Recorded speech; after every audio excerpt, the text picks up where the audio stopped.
వేములవాడ పట్టణంలోని తీపాపూర్లో జై బాపు జై భీమ్ జై సంవిధాన్ పాదయాత్రలో ముఖ్య అతిథిగా ప్రొఫెసర్ పా శ్రీనివాస్ హాజరయ్యారు. ఈ సందర్భంగా వారు మాట్లాడుతూ ఏఐసిసి పిసిసి ఇచ్చిన పిలుపులో భాగంగా నేడు దేశవ్యాప్తంగా జై బాపు జై భీమ్ జై సంవిధాన్ పాదయాత్రలు ప్రారంభమయ్యాయని అన్నారు. దేశానికి స్వాతంత్రం తెచ్చిన మహాత్మా గాంధీ, రాజ్యాంగాన్ని అందించిన అంబేద్కర్ అడుగుజాడల్లో నడుస్తూ ఈ పాదయాత్ర కొనసాగుతుందని పేర్కొన్నారు. దేశంలో ఉన్న ప్రజలను విడగొట్టాలని బీజేపీ చేస్తున్న ప్రయత్నాలను ఎండగడుతూ ప్రజలకు వివరించడం జరుగుతుందని తెలిపారు. ఈ కార్యక్రమంలో కాంగ్రెస్ నాయకులు, కార్యకర్తలు పాల్గొన్నారు.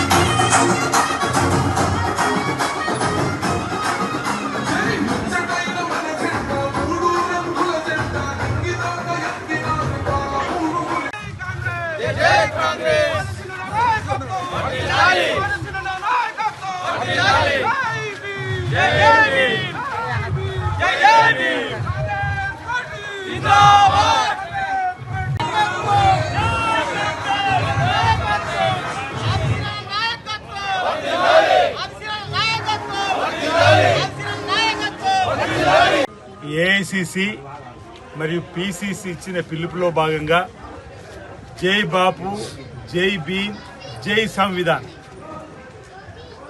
పాదయాత్రలు దేశవ్యాప్తంగా ప్రారంభమైన క్రమంలో రాజధాని సిరిసిల్ల జిల్లాలో వేనాడు కూడా ప్రారంభం కాబడ్డాయి. ప్రధానంగా మన రాజ్యాంగాన్ని రక్షించుకుందామని, మన దేశానికి స్వాతంత్రం తీసుకొచ్చినటువంటి మహాత్మా గాంధీ గారి అడుగుజాడల్లో మన రాజ్యాంగ నిర్మాతలుగా మనకు గొప్ప చట్టాన్ని, రాజ్యాంగాన్ని అందించినటువంటి డాక్టర్ బిఆర్ అంబేద్కర్ గారి అడుగుజాడల్లో నడిచేటువంటి క్రమంలో పాదయాత్రలు చేస్తూ ప్రజలను చైతన్యవంతులు చేస్తూ అసమానతలు తొలగించడానికి, భాషా ప్రయుక్త రాష్ట్రాలుగా విడగొట్టాలని, మతాల పేరిట విడగొట్టాలని చూస్తున్నటువంటి ఈ దేశ ప్రభుత్వానికి మీ ఆటలు సాగవు. ప్రజలందరినీ ఐక్యంగా చేస్తాం, ఐక్యంగా ఉంటాం. మేము మా రాజ్యాంగాన్ని కాపాడుకుంటున్నటువంటి ఒక ప్రతినబూని విధంగా చూసుకున్నాం. ఈరోజు మీ సిద్ధశుద్ధులు నిరూపించుకొని ఈరోజు బీసీలు 40% రిజర్వేషన్ అమలు చేయాలని చెప్పి షెడ్యూల్ 9లో చేర్చాలని చెప్పని కోరడం.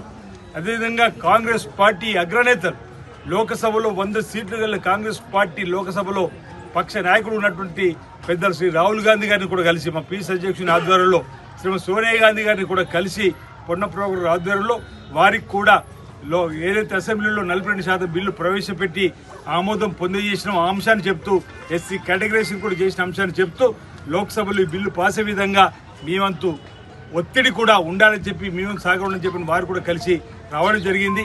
ఈరోజు ఈ పాదయాత్ర ద్వారా ప్రజలకు ఒకటే పిలుపునిస్తా ఉన్నాం.